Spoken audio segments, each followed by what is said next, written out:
CGTX stock analysis and price predictions for Thursday. Am I buying or am I not? I'm going to break this down in this quick 1-minute video. Now, who am I to speak? Well, I'm the only person in the stock trading space, the only one that's done more than 45,000 videos and documented them all on my YouTube channel.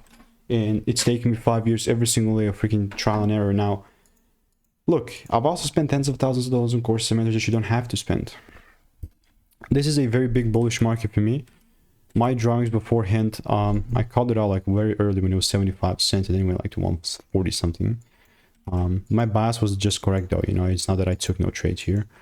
How things are currently looking like is, I get it, you know, it's coming down, filling in a gap and retracing, and it's good because it's only on those retracements that I can buy.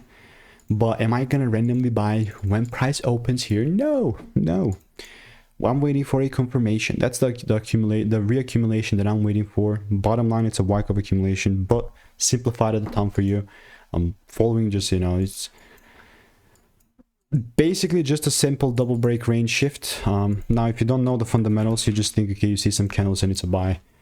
Probably not going to work for you, but again, if you want to learn the sauce and learn 2 games of trading, which is getting inside a trade game and managing the trade game as well, then you can just find that out in my Discord server, absolutely free. I mean, it's not, Discord's not free, but click the first link in the description if you want free daily emails and insights.